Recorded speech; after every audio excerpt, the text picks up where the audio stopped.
Assalamualaikum warahmatullahi wabarakatuh. Bismillahirrahmanirrahim. Alhamdulillahirabbil alamin wassalatu wassalamu ala asrofil anbiya'i wal mursalin wa ala alihi washabbihi ajmain. Alhamdulillah wa syukurillah wa ni'matallah. La haula wa la quwwata illa billah. Pada pagi hari ini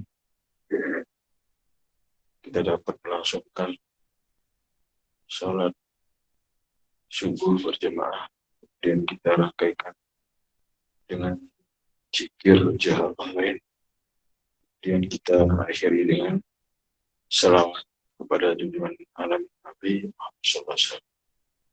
Itu semua ini adalah merupakan bentuk daripada mahabbah kita, rasa cinta kita, rasa ketaatan kita pada Allah melalui perintah ibadahnya. Salat misalnya, kemudian salawat misalnya, merupakan satu kesatuan dan bisa terpisah. Kita menemui apa yang kita lakukan dalam ibadah ini tentu ada perantaranya, ada wasilahnya. Oleh sebab itu kita begitu penting apa itu wasilah. Jika Allah mengingatkan pada dalam Al-Quran, ya ayyuhalladzina amanu wabtagu ilahi wasilah, beriman dalam untuk oleh wasilah. Nah, pemahaman wasilah ini begitu luas. Ada bentuknya ilmu, ada bentuknya amalan, ada bentuknya doa-doa dan sebagainya. Ini bagian-bagian yang jadi ya persoalan di berbagai kalangan. Saudara-saudara, mana wasilah yang boleh dan mana yang tidak boleh. Sesungguhnya mereka ketika orang datang ke makam, ke kuburan para nabi wali, sebagian orang ya artinya melarangnya, sebagian orang tidak memperbolehkan karena memahaminya bahwa seolah kita meminta kepada kuburan. Jadi sesungguhnya bahasa pemahaman mereka dengan orang ahli ya ahli sahir dengan ahli rohani berbeda sekali. Ahli batin ini walaupun sesungguhnya dia tidak ada, pada hakikatnya masih ada. Walaupun pada zahirnya dia mati, tetapi batinnya tetapi itu sebenarnya. Kita tidak mungkin berhubungan dengan yang mati, sama artinya kita berhubungan dengan batu, kayu kan gitu. Tapi ada dirinya yang hidup. Itulah sebagai satu pendekatan kita ya antara ruh dengan, makanya kita syafaat begitu juga kan. Kita kalau tidak memahami tentang ruh kita, bagaimana mensyafaati orang yang punya ruh? Kita dengar. Maka itulah pentingnya kita mengenal hakikat di diri. Dirinya kita akan ketemu dengan diri sendiri. Allah menjumpainya, menemuinya. Nah, itu. Dengan orang-orang yang serupa dengan yang sama.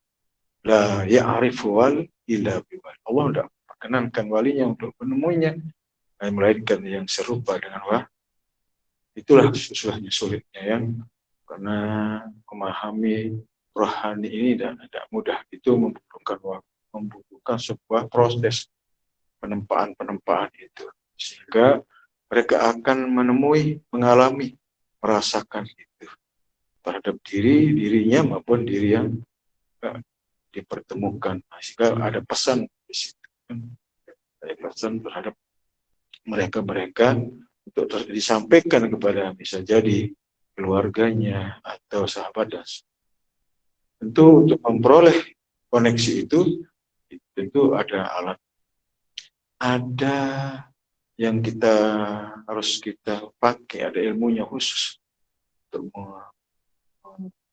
menghubungi kan begitu, terhubung dia. Itu sesungguhnya yang Allah letakkan, yang Allah jadikan, bukan yang kita miliki, yang kita taruh. tinggal kita pakai semua.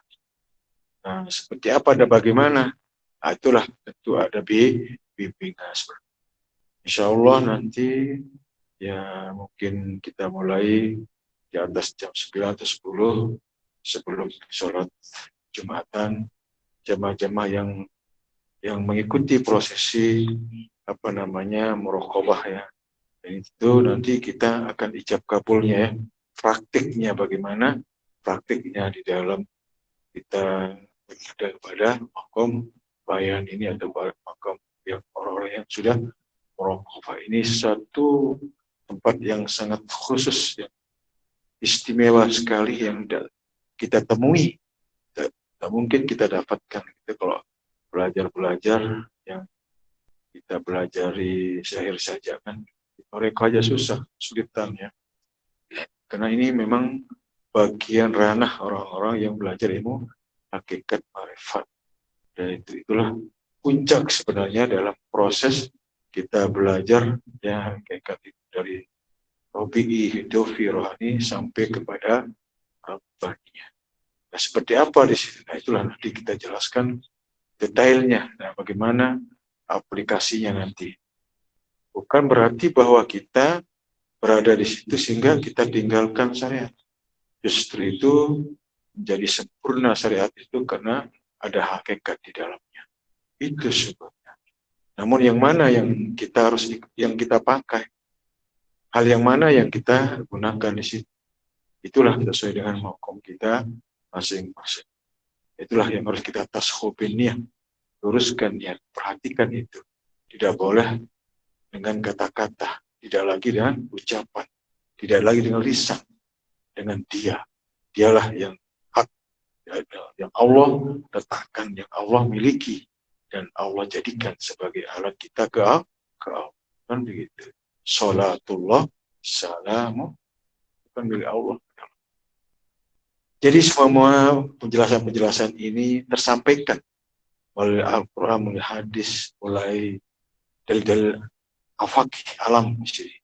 Karena semua apa yang Allah ciptakan ini pesan tauhid sesungguhnya. Tapi tidak semua memahami pesan-pesan. Selalu kita bawa perkara-perkara dunia. Itu pun mungkin banyak saudara-saudara kita diberi mimpi-mimpi yang baik. Tapi kadang-kadang mimpinya dibawa keluar sesuai dengan keinginan, tujuannya, atau apa yang mereka cita. Tapi sah-sah saja sebenarnya. Cuma jangan sampai melulu situ sebenarnya. Nah, begitulah caranya Allah, cara memberikan bimbingan pembelajaran supaya jangan kita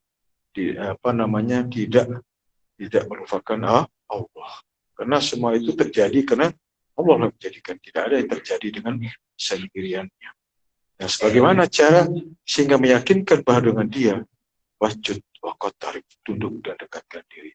Sehingga semuanya kita rasakan bahwa segala-galanya tidak lagi ada pengakuan di dalamnya. Itulah sebabnya kita tidak boleh ada pengakuan. Lah khawala-wala itu betul-betul kita jalankan, bukan hanya di lisan, tapi dapat kita praktikkan dalam kehidupan kita sehari-hari. Nah, itulah sebabnya kita dibimbing kerohanian kita beribadah. Ini ibadah rohani ya, bukan ibadah fisik. Ibadah rohani ini telah ada sebelum zahir ini ada. Ya, ibadahnya dia berkekal. Dia tidak terhalang oleh waktu dan tempat. Kapan di mana saja kita berada. Al-awliya al-anbiya yusalluna bi quburim kama yusalluna bi quburim. Karena para nabi-nabi, para wali-wali sholat di kuburnya sebagaimana dia sholat di rumahnya. Berarti sholatnya di mana-mana sama. Itu. Tapi kalau kita bicara tentang esensi daripada sholat itu sendiri. Tapi kalau bicara tentang rukun, bicara tentang waktu, bicara tentang tempat, bicara tentang syarat-syarat kita menjalankan rukun itu sendiri. Itulah yang dikenal dengan ibadah mahdhah atau ibadah yang sudah ditentukan rukunnya, waktunya, dan tata caranya. Tapi ada yang ghairul mahdhah ini tidak terbatas. Seperti apa dia adalah Allah selalu di dalam ibadah yang sifatnya tidak terbatas. Itu adalah zikir, mau duduk, berbaring, berdiri, berbicara, bahkan kita di dalam cita tidur pun kita melakukan zikir tidak terbatas ya. Jadi itulah peramalan-peramalan yang khusus yang ada yang kita dapatkan di dalam wadah ini yang patut kita syukuri, dan inilah sebagai pedoman hidup kita di dunia dan di akhirat. Mungkin itu saja penjelasan yang singkat, mudah-mudahan ada bermanfaat untuk kita semua. Kurang lebihnya mohon maaf. Wabillahi taufiq. Wassalamualaikum warahmatullahi wabarakatuh.